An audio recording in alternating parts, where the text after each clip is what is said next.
Outra função inorgânica bastante importante são os óxidos, que são compostos binários, formados por um átomo de oxigênio e um outro elemento químico.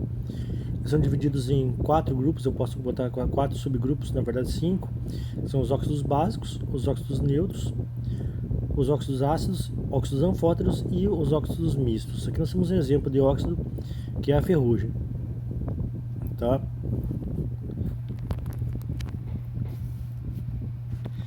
O que seriam os óxidos básicos?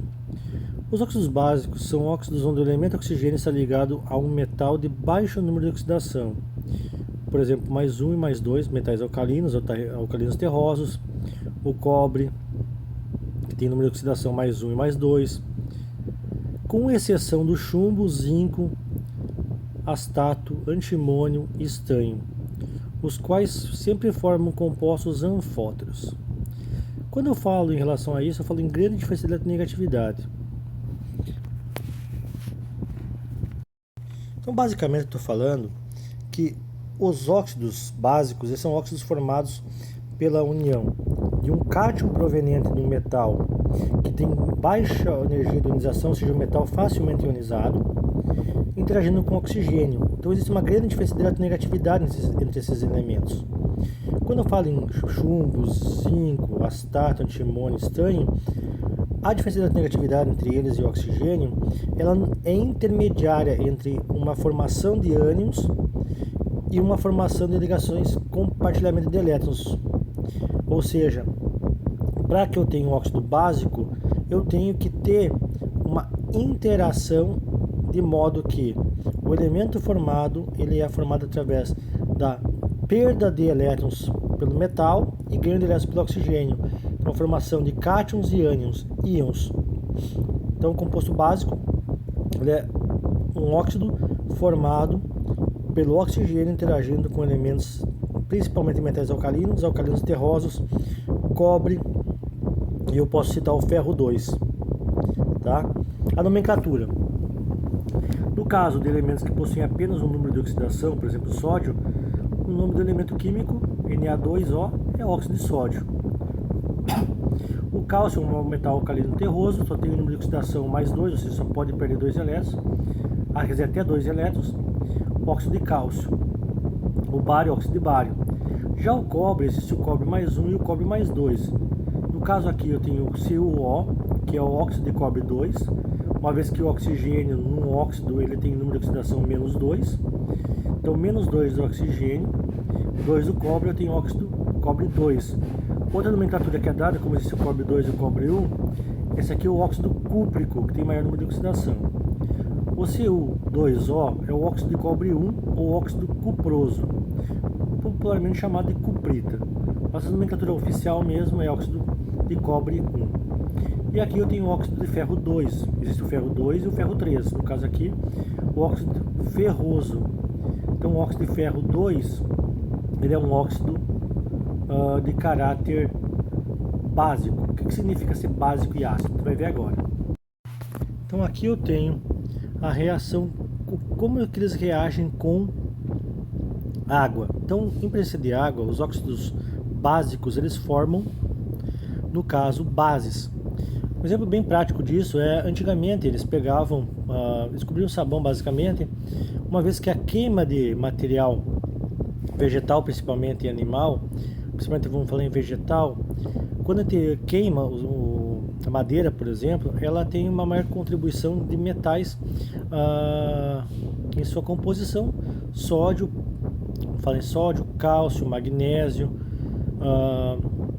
metais alcalinos e alcalinos terrosos. Então, quando as cinzas são formadas, basicamente tem óxidos metálicos. E aí, quando ele em contato com água, ele forma uma base. Se eu tiver contato da base com a gordura, que é um ácido, no caso eu vou ter a formação de sabão. Então, se eu observar bem, as cinzas, antigamente podiam fazer sabão utilizando cinza. Cinza e água gerava a base, interagindo com a gordura, formava-se então o sal orgânico, no caso o sabão. Então aqui eu tenho Na2O mais 2H2O formando 2NaO. CaO, óxido de cálcio, mais água formando hidróxido de cálcio. Se eu olhar essa equação aqui, eu posso observar que eu posso considerar como uma equação matemática. 2NaO mais O2H. Então vou ter 2Na, somando as duas equações, 2 oxigênios, 2 hidrogênios. Aqui então eu tenho 2NaOH. Se eu pegar a associação então da óxido de cálcio com água, eu tenho CaO, O2H. Então Ca, 2O, 2H, hidróxido de cálcio. Aqui a parênteses está para cá, tá? É para cá.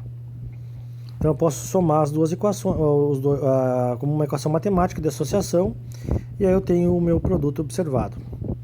Formação então de hidróxidos, ou seja, bases. Aqui então, quando eu tenho um óxido básico, ele pode ser usado então para reagir com um ácido, formando sal e água. Então é o tipo de reação que eu vou tentar minimizar os efeitos do ácido. Por exemplo, se eu tiver um derramamento de ácido sulfúrico, um caminhão de ácido sulfúrico ou algum derramamento de laboratório de ácido sulfúrico, eu posso jogar aos poucos, né, tanto o carbonato de cálcio como o óxido de cálcio, a cal virgem. E aí aos pouquinhos eu vou jogando, eu vou formar um sólido e água. Então eu vou diminuir os efeitos do ácido, eu vou, digamos assim, neutralizar o ácido. Então o óxido de cálcio reagindo com ácido sulfúrico forma o sulfato de cálcio e água. Eu posso formar essa equação basicamente utilizando o seguinte: o oxigênio O2-, eu vou botar para cima ou para baixo, ou contrair o cátion para baixo ou para cima. A parte positiva 2H+, e a parte negativa SO4 2-. Então será formado por cátion da base e o ânion do ácido. Então aqui eu tenho a formação da água e aqui eu tenho a formação do sal. A reação como ela ocorre eu não vou me atentar aqui, porque é uma aula de química geral, mas eu já associo vocês como que eu vou obter o produto final. Eu sei que é o óxido básico, eu sei que reagindo com o óxido básico com ácido vai formar sal e água, e assim eu tenho uma noção do produto formado. Então aqui eu tenho também a obtenção, a reação do óxido de ferro 2 com ácido fosfórico formando sulfato de ferro. Como eu tenho 3 hidrogênios e um oxigênio, para balancear a equação, eu sei que o hidrogênio é mais 1, o oxigênio é menos 2. Então, menos 2 vezes 3, eu tenho 6 menos 6. 2 vezes 3, 6. Então, eu tenho 3 óxido de ferro para 2 ácido fosfórico. Basicamente, eu boto O2- em cima, então eu tenho 3 O2-, 3 ferro 2+ embaixo. PO4 embaixo, 2PO4 3-, em cima 6H+. Então eu vou formar 3 águas e o sulfato de ferro 2, o sulfato ferroso. Aqui nós temos os óxidos ácidos, ou chamados também de anidridos. Anidrido é sem água. Eu tenho uma interação, no caso uma formação de ligações covalentes, ou seja, uma formação de estruturas moleculares. Eles resultam na desidratação de ácidos, mas eu posso colocar aqui bem claro que eles resultam do compartilhamento de elétrons entre um elemento oxigênio e um não metal. Basicamente eu tenho então a formação de uma estrutura molecular, onde eu tenho então compostos covalentes, ou seja, por exemplo, aqui eu tenho o dióxido de carbono. Eu vou colocar aqui para vocês mais ou menos como seria essa compartilhamento elétrico, antes de mais nada. Aqui eu tenho os carbono e o oxigênio. O oxigênio e o carbono. O carbono acaba em S2, 1s2, 2s2, 2p2. No caso aqui eu já estou promovendo um elétron do S2 para o P. O oxigênio acaba em 1s2, 2s2, 2p4. Então aqui eu tenho 2p4. Para que eles interajam, eles hibridizam um sp2. Então existe um compartilhamento de elétrons entre o carbono e o oxigênio, e eu tenho então uma estrutura molecular. E aqui porque são chamados anidridos. Se eu pegar o ácido carbônico e tirar água, subtrair água, eu posso ter uma equação matemática. Eu subtraio o H2 e o oxigênio, então eu tenho CO2 sobrando. Ácido sulfuroso menos água, sobra o dióxido de enxofre. Então eu posso usar como equação matemática, Como que a reação acontece em si, no momento nós não vamos entrar em detalhes, como não é uma aula para químico, mas sim vamos focar no produto formado. Então por isso eles são chamados de anidridos.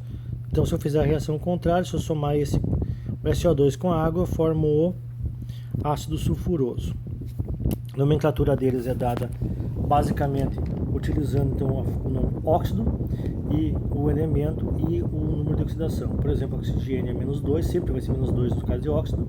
Então -2 vezes 2, -4. O carbono 4 para estabilizar. Então óxido de carbono 4.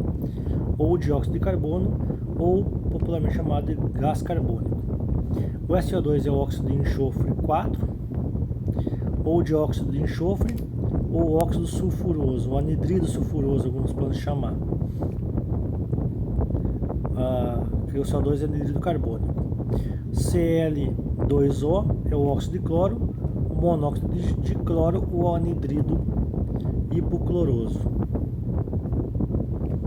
SO2 é o óxido de silício ou dióxido de silício, ou anidrido silícico.